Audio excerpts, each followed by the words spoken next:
आप एक बात सच सच बताइए कि अगर एक पार्टी चुनाव होता है और उसके बाद वो सत्ता में नहीं बल्कि प्रचंड बहुमत के साथ सत्ता में आने के लिए बैठी होती है, क्या वहां पर बगावत हो सकती है? क्या वहां पर यह हो सकता है कि इतना प्रचंड बहुमत आने के बाद इस्तीफे का दौर शुरू हो जाए? और अगर ये ऐसा हो रहा है तो आपको लगेगा नहीं लगेगा अंदर से खोखली हो चुका है वो पार्टी या वो दल? जी हां, मैं किसी और की बात नहीं कर रहा हूं। मैं आज आपको दिखाने जा रहा हूं भारतीय जनता पार्टी विश्व की सबसे बड़ी पार्टी होने का दावा जरूर करे, लेकिन चुनाव वो किस तरीके से जीत रही है जिस पर न जनता को भरोसा रहा है और ना उनके अपने नेताओं को। जी हां, एक नहीं, दो नहीं, तीन नहीं, आज आपको दिखाऊंगा कितने नेताओं ने एक के बाद एक बड़ा झटका बीजेपी को दिया। इसे बीजेपी के एक्शन के तौर पर तो जरूर दिखाया जा रहा है, लेकिन यह रिस्क चुनाव के दौरान बीजेपी नहीं ले सकती थी। भारतीय जनता पार्टी की 89 सीटें आने के बावजूद, ऐतिहासिक 89 सीटें आने के बावजूद भी भारतीय जनता पार्टी अंदर खाने कैसे बगावत से जूझ रही है, आज आपको दिखाने जा रहा हूं। दिखाऊंगा इस प्रचंड बहुमत में जश्न के बीच खलल कैसे पड़ी जब खबर आई नेताओं के इस्तीफे की। नमस्कार, मैं हूं प्रज्वल गौतम और आज आपको बिहार विधानसभा चुनाव के बाद बीजेपी का सूरत हाल दिखाऊंगा। बीजेपी, जेडीयू नहीं, एलजेपीआर नहीं, ना आरएलएम का और ना हिंदुस्तानी अवामी मोर्चा का। ये सारे के सारे हालात जो हैं वो बीजेपी के बने हैं। भारतीय जनता पार्टी में उप मुख्यमंत्री पद को लेकर या मुख्यमंत्री पद को लेकर बात कोई सिर्फ फुटअव्वल नहीं है और ना ही इस बात को लेकर चिंता जताई जा रही है कि मोदी शाह क्या आदेश देंगे। दरअसल इस समय एनडीए में इस बात की माथापच्ची चल रही है कि कैसे भी करके नीतीश कुमार को साइडलाइन किया जाए। जश्न के इस धूम धड़ाके के बीच यह कोशिश है कि नीतीश कुमार अगर आवाज भी उठाने की कोशिश करें तो उनकी आवाज को जनता ना सुने, ये बताए कि हां वाकई नीतीश कुमार तो सिर्फ देखते रह गए मोदी का करिश्मा, मोदी का करिश्मा। लेकिन कितना करिश्मा तो हमने पहले भी दिखाया, लेकिन फिलहाल आज बात इसकी नहीं होगी। आज उन नेताओं की बात होगी जिन्होंने मोर्चा भी खोला और उस मोर्चे के बीच फंसी हुई बीजेपी ने आज जो काम किया उसके बाद अंदर खाने बगावत से किस कदर जूझ रही है उसे समझिएगा। सबसे पहले एक खबर नवभारत टाइम्स की आई। पूर्व केंद्रीय मंत्री आरके सिंह के अलावा दो और नेताओं को पार्टी से निकाला। बिहार चुनाव के बाद बीजेपी का ताबड़तोड़ एक्शन। आप कहेंगे कि अगर यही है तो बिहार चुनाव के बीच में क्यों नहीं, क्योंकि इनमें से एक वक्त में मोदी जी के लाडले रह चुके हैं। नाम है आरके सिंह। ये पूर्व केंद्रीय मंत्री रह चुके हैं, यानी मोदी सरकार में ये मंत्री रह चुके हैं। अचानक से इन्होंने एक ऐसा सियासी बम फोड़ दिया था कि हर कोई हैरत में पड़ गया था। दरअसल एक नाम आपने साल 2014 के बाद बड़ी तेज रफ्तार से लोगों की जुबान पर सुना होगा। उससे पहले कोई शायद ही आम व्यक्ति उन्हें नहीं जानता था। नाम था गौतम अडानी। ये गौतम अडानी का नाम आपने 2014 से पहले यकीन मानकर चलिए नहीं सुना होगा। आपको पता भी नहीं होगा कि गौतम अडानी 2014 से पहले ऐसा क्या प्रोडक्ट बनाते थे जिसकी वजह से वो एक उद्योगपति के तौर पर स्थापित हुए। यकीन मानकर चलिए शर्त के साथ। हाँ, अब आप तो 50 चीजें बताएंगे कि उनकी एनर्जी वाला भी है, सीएनजी भी है, एप्पल का काम भी है, ये है फलाना ठिकाना, बहुत सारी चीजें। लेकिन उससे पहले नहीं, अभी हाल ही में कुछ खबरें भी निकली, खासतौर पर बीजेपी शासित राज्यों में किस तरह से अडानी की कंपनी को बेतहाशा जमीन औने पौने दामों पर दी जा रही थी। यह खबर बिहार से भी निकल कर आई थी। जहां जहां बीजेपी सत्ता में है, खासतौर पर वहां पर अडानी को कई तरह की छूट दी जा रही है और यह छूट किस हद तक बढ़ती जा रही है आप अंदाजा लगाइए। इसी का खुलासा किसी और ने नहीं, आरके सिंह ने किया। हर कोई हैरत में था। एक तो अपनी आलोचना और खास तौर पर जिस व्यक्ति की आलोचना सुनना ना पसंद करते हैं मोदी शाह, आखिरकार उनके खिलाफ जब बीजेपी के नेता और पूर्व केंद्रीय मंत्री ने मोर्चा खोला तो ये शांत क्यों है, क्यों उस पर सवाल नहीं उठा रहे?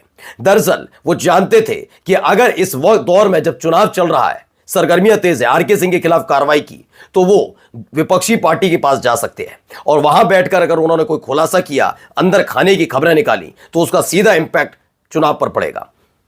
इसीलिए उस समय ये शांत रहे। हां, चुनाव निपटने के बाद जो कार्रवाई की गई है इसके बाद अब आरके सिंह कुछ भी आरोप लगाते रहे, बिहार का परिणाम पलटने वाला नहीं है।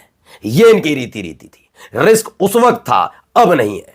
अब तो आरोप लगाइए, जो करना है करते रहिए, फर्क पड़ने ही वाला नहीं है। प्रचंड बहुमत मिल तो गया। अब आते हैं असली कहानी पर। पहले देखिए कौन कौन है। ये तीन नाम है, आरके सिंह, अशोक अग्रवाल और उषा अग्रवाल। ये छोटे मोटे नेता नहीं है। आरके सिंह केंद्रीय मंत्री रह चुके हैं, उषा अग्रवाल कटिहार की मेयर हैं और एमएलसी हैं अशोक अग्रवाल। मतलब सारे के सारे मौजूदा तौर पर किसी न किसी पद पर, सिर्फ पूर्व केंद्रीय मंत्री आरके सिंह को छोड़ दिया जाए तो आरके सिंह समेत 3 लोगों को अब हटाया गया है। इन पर आरोप लगाया गया कि इन्होंने पार्टी विरोधी कार्रवाई की गतिविधि में शामिल रहे। देखिए क्या है, बिहार विधानसभा चुनाव में जीत के बाद बीजेपी ने पूर्व केंद्रीय मंत्री आरके सिंह समेत 3 नेताओं को पार्टी से निकाला है। यह कार्रवाई पार्टी विरोधी गतिविधियों के लिए की गई। भारतीय जनता पार्टी ने पूर्व केंद्रीय मंत्री आरके सिंह पर एक्शन लेते हुए उन्हें 6 साल के लिए पार्टी से निलंबित किया। कटिहार की मेयर उषा अग्रवाल और एमएलसी अशोक अग्रवाल के खिलाफ भी पार्टी ने कार्रवाई की है। अब इसको जरा दूसरे लेवल पर जाकर समझिए। आरके सिंह हो, उषा अग्रवाल हो या अशोक अग्रवाल, जो इस समय किसी न किसी पद पर हैं या फिर रह चुके हैं बड़े पद पर, वो ये बात जानते हैं कि मोदी और शाह को क्या पसंद नहीं है, लेकिन उसके बावजूद उन्होंने ये बोला क्यों? दरअसल ये लोग जानते थे, ये नब्ज टटोल चुके थे बिहार की जनता चाहती क्या है। इनको पता था कि महागठबंधन की सरकार आने जा रही है। ऐसे में इन्होंने आवाज बुलंद की।